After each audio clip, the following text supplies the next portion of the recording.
This is the doll your daddy's gonna make in Mexico.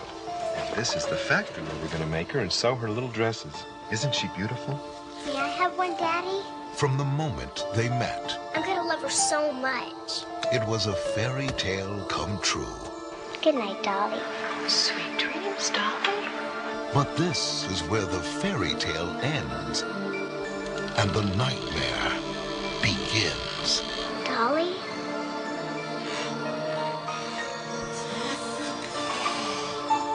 Dolly?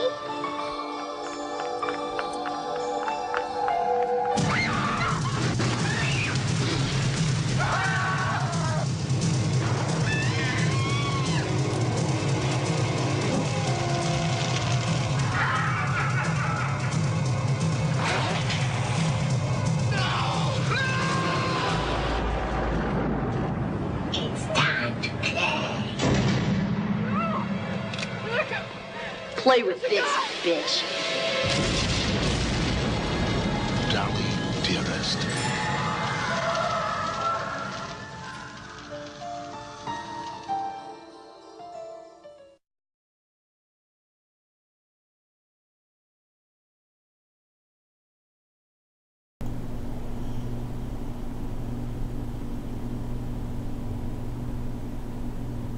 Hey everyone. So, welcome to Movie Review Monday yet again. This is our first Movie Review Monday of actually reviewing our very first actual horror movie. So I picked an old one this time. It's an oldie but a goodie. I found this on Amazon Prime, on Amazon Video. It's included in Amazon Prime, but I think to rent it, it's only like $5 without Amazon Prime. You might be able to even find it on Netflix. I admit I didn't look, but it's a very interesting horror movie. It's an old one. This is from 1991. The concept of it, as you saw from the trailer gives a very good explanation of what this movie's about. It's a family who moves to Mexico. They plan to open up a doll factory, and some stuff starts to go weird with the very first doll that's given to the daughter. This is an excellent movie. For being 1991, some of the graphics are extremely 90s, and they don't hold up very well to this era, but the dolls themselves are not, if they are CGI graphic, you can't tell. I'm pretty sure they used animatronic puppets for the doll, and it's done super well.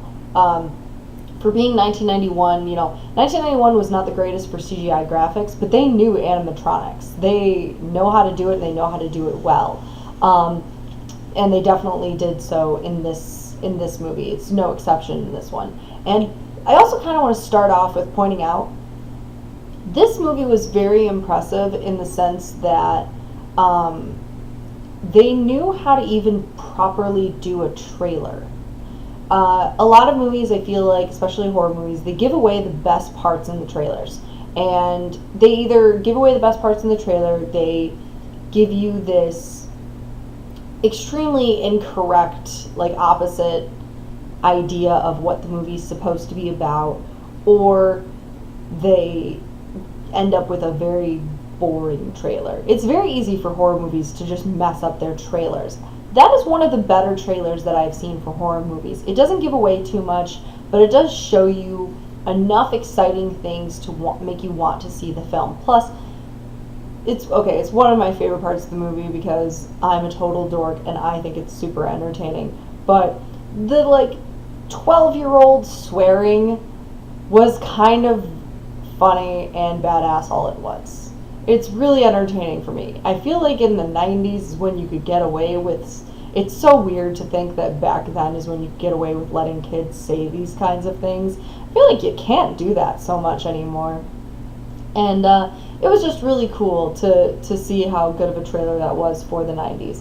But even like the covers, they did really well. This is kind of a movie that you would judge by the cover, and you could judge it well. The doll is definitely creepy as shit. Like, they did such a good job with everything building up the terror.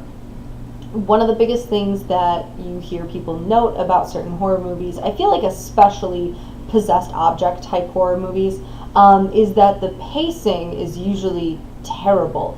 You either end up with a movie that has like very little action happening for a very long amount of time at the beginning, or you get it where it feels like so much is happening that it's rushed and you don't believe it and it just feels like they're trying to get it over with. This movie found a nice balance between those two. There's a decent amount of things happening at the beginning that you are anticipating what's going to happen next. You're feeling that buildup of, suspense and emotion, and it plays off very well. But then at the same time, it's not going so fast that everything's rushed. The progression from receiving the doll to the slow buildup of the doll's manifested evil kind of coming to life is definitely, it's slow enough to make you appreciate the movie, but it's not so slow that you're going to get bored. There's very little boring downtime in this movie. The definite thing that you want to note is because this is an old 90s film, certain things are going to be different. Just watching it now, there is going to be parts where it seems a little ridiculous, and it's going to seem kind of B-movie-ish, but for the time period it was in, at that time, that was decently creepy. That was what it took to be creepy back then. And it still kind of holds up, not amazingly well, which definitely affected its rating with me. It doesn't super hold up, but it holds up well enough that it's still worth watching. A couple of shout outs that I want to do as well. First of all, I was super excited to watch this movie for one major reason. When I looked at the cast list, I saw Rip Torn.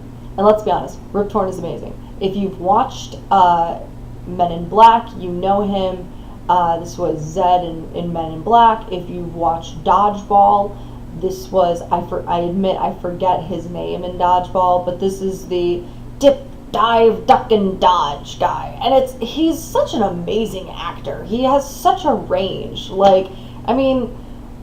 He does so well in this movie too, and he looks super young, because again, it is 1991. He was young then, but you definitely recognize him. He is a very memorable actor, and even in this movie, he is not a huge main player, but he becomes big enough towards the end of the movie that you're going to remember him. His character concept is that he is an archaeologist that is studying a semi-Mayan, semi-Sanzia crypt that's nearby the doll factory. And I'm not giving anything away to say that. This doll possession type movie is very much a obvious, there's some kind of cultural significance, haunted land kind of thing going on. It's a big thing for 90s movies. Poltergeist did it, and that was 80s, and anytime you get a haunted house or a haunted item or anything like that, there has to be some kind of big bad looming nearby. This one I thought was very interesting because they took the cultural aspect of it, and Rip Torn's character especially is very important for that. He's what helps you understand what's going on, because his character is an archaeologist, and his character is supposed to be the kind of main know-it-all of what's going on, of what in particular this entity is. And so he becomes very important, and he has a bit of a comedic play with the son. The son is definitely more of the comedy relief of the horror film. Along with the calling her the doll a bitch. I'm still loving it. I'm sorry, I'm a terrible person. I think it's really entertaining seeing child actors swear. I don't know why, I think it's funny. But Rip Torn's character plays a lot with the son character. They have a lot of scenes together and they play off each other well. And then when Rip Torn's character has a more serious moment, he does well with that. Again, this is a very flexible, amazing actor. He's had many years of practice, and he has utilized them well. So just seeing him in the movie, honestly, is worth seeing the movie. The other one is the main little girl, Jessica. Jessica is extremely impressive. Her name, I believe the actress's name is Candace Hurston, or in the movie she's listed as Candy in the credits, but when you look her up, she's Candace. So obviously she had a name change at one point. But the actress is extremely talented for her age. She does not have a vast cinematography list on her IMDb. It looks like she stopped doing anything actually, like towards the end of the 90s. I did find that she apparently is the voice of Sarah in Land Before Time, the little Triceratops. And you know, you wouldn't remember it. You wouldn't recognize her voice. She does such a good job in this movie of changing her vocal inflections and her facial expressions for each scene. She does just this incredible job with blending her character to the emotions and the setting of the scene, that it's super impressive for a girl her age. This is not like a slightly older kid playing someone younger. She is very much the age she's supposed to be. I am pretty sure this actress is only like somewhere between 8 and 10. And her level of ability is super impressive for a child actress. The effects people also did an amazing job with her voice. She uses her voice as well. She is very good at manipulating her voice for her age. But then also the effects people step in and kind of help out with adding this dual octave thing, which, in honesty, when it comes to paranormal and spiritual based horrors in horror movies, the idea of the dual octave voice is very good. The utilizing it to me is very important, but it's the way you utilize it that makes it the most important. And they utilize it super well in this movie. Both the doll has it, like every time the doll talks, it's this semi-raspy, semi-childlike voice, and it's perfectly layered, and they mix the sound perfectly that it's creepy and it doesn't come off as cheesy. And they do it to the girl as well, and it's so good, just the blend they do. She doesn't have these very long moments of speeches or long lines of doing it. It's more momentary that it happens to the little girl itself, just to kind of show the doll's influence over her. And it's not like a Child's Play thing. I'm going to cut that right now. It is not a Child's Play situation of this is a doll trying to get into a human body. They don't play with that really, but it's just supposed to give you a sense of the level of influence that the doll has over the girl. It progresses throughout the movie, and they do a very good job of showing that progression in a subtle way, but one that definitely draws you to pay attention to what's going on between her and the doll. And the rest of the family, again, the son is a pretty good actor. He does really well. He's not overly complicated. He's definitely the comedic relief. The father is very much, he's not a workaholic, but he's more of a wholesome kind of father who's clearly just trying to provide for his family in a way that he thinks is going to work out very well. He's very protective of his daughter. There's a definite, like, daddy's girl kind of relationship going on with them, that obviously this is his only daughter. It's a very cliche, wholesome dad, that's my only daughter, I'm going to protect her thing. And it plays into the way that the daughter interacts with him, both before the doll's influence and after. And it definitely has a good purpose in the larger scale of the family dynamic. The mother, honestly, this happens a lot in 90s movies with parents. I feel like you either get the really overbearing ones, or I feel like the mother is very obviously a stay-at-home mom, but she does not seem to pay a lot of attention to her kids. There are a lot of moments you're gonna be sitting there and the kids do something, you're like, how the fuck are you not noticing this? How are you not stopping this? It gets kind of ridiculous. And I will say that affected the rating a little bit. The mom is supposed to be this stay-at-home mom. She does have like a nanny / maid lady living with them, but the mom seriously does not seem very involved in her kids until the daughter starts acting up weird. And it fits what they were going with, but at the same time, it seems unrealistic in the larger sense of what this family is trying to portray. The kind of family relationship and family dynamic that they try to set up at the beginning, I feel like it's thrown off with the mother's seemingly uncaring attitude towards a lot of what the kids are doing. So I didn't like that too much, but the girl playing the daughter, Jessica, Candace, did really well at still playing along with it. Honestly, other than Rip Torn, she is probably the best actress in this whole movie, which for someone her age is super impressive. I felt like it was worth a shout out. I definitely, if anything else, again, this movie didn't rate very well with me, but it's a decent enough movie to be worth seeing. And honestly, just to see this actress excel at such a young age is totally worth seeing the movie for. It's totally worth just to be impressed with the ability of her. It's really truly an amazing thing. So this movie alone is your typical scary, creepy doll movie, but this was one of the originals. This does it so well. This was what creepy doll movies are supposed to be. And if you like this one, I mean, there's a lot that I could recommend. I was a big fan of Dead Silence. It was maybe 3 stars, 4 stars out of 5. That's not horrible.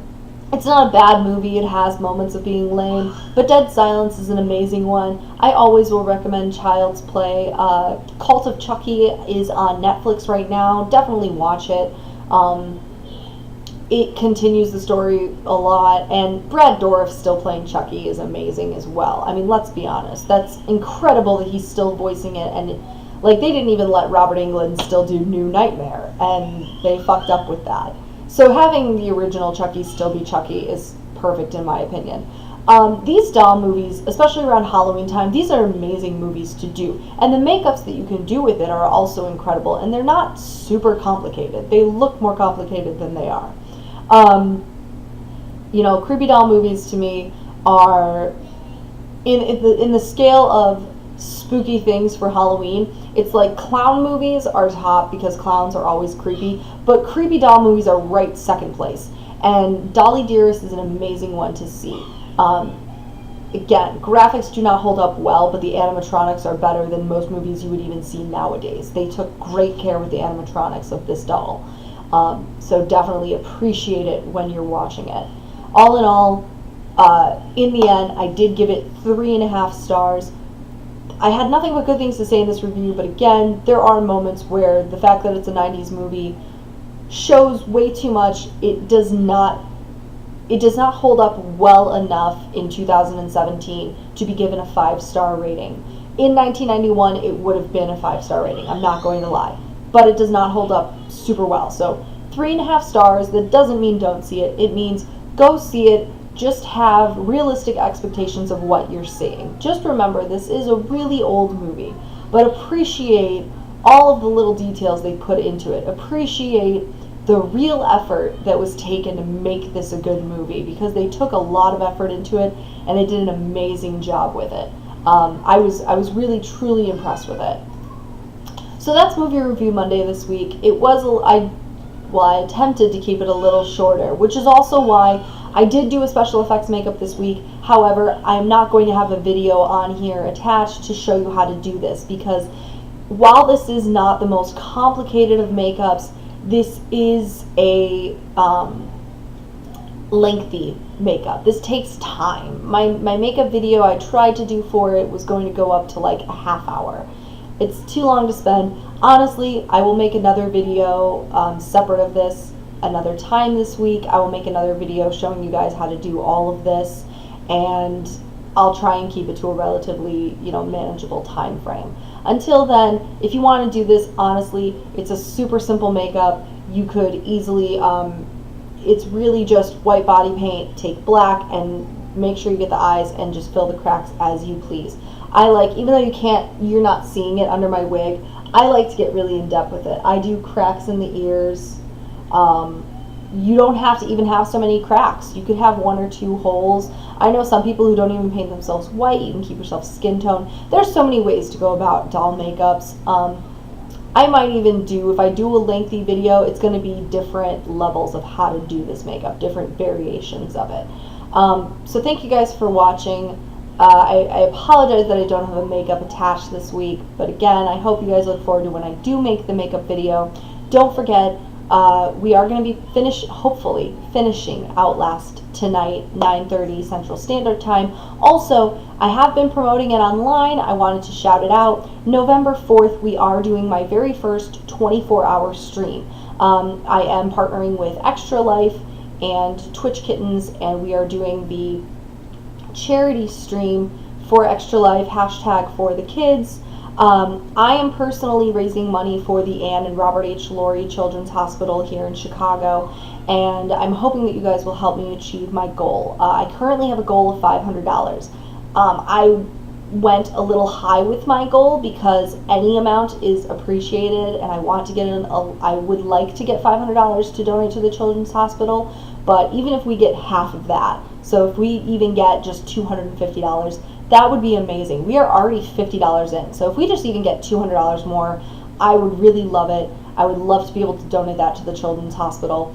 If we get to that 50% goal, if we raise $250 even before the 24-hour stream, during the 24-hour stream, there's going to be a special makeup and music segment. So I am going to be doing a cosplay type makeup, and we will have a karaoke music segment of me singing a song for the kids in that makeup. So it's going to be a lot of fun. So I do have the link on my panels in Twitch. You also can find it on my Twitter page. I'll have it on my Instagram. It's everywhere. If you want to donate beforehand, feel free to donate. The 24-hour stream is going to have a bunch of giveaways. Anybody who donates, I'm going to give free tickets to for the giveaways. You'll get whatever amount of tickets that you spend blood points to buy, you'll get double those tickets for free. So it's going to be fun. We'll give away a lot of indie games. I might give away like a bigger game as well. We might even do some makeup giveaways where I will give out little homemade makeup kits. We'll see what we can do. We'll do a lot. Depending on how much support we get for it, I am going to be more inclined to provide more things. Either way, it's going to be a whole lot of fun. It'll be my first 24-hour stream. So I'm definitely going to get tired at one point. It's probably going to get weird, but that only makes it more fun. Thank you guys again so much for joining me. I love it every week, and I look forward to next time. If you guys have horror movies that you would like me to review, please send them in, because we are doing all horror movies. Does not have to actually be spooky. They could be spooky, fun B movies as well. I look forward to it either way. Thank you guys so much, and I really hope that you had fun with it. I really hope that you truly liked it. And other than that, you guys have a great night, and I look forward to next time.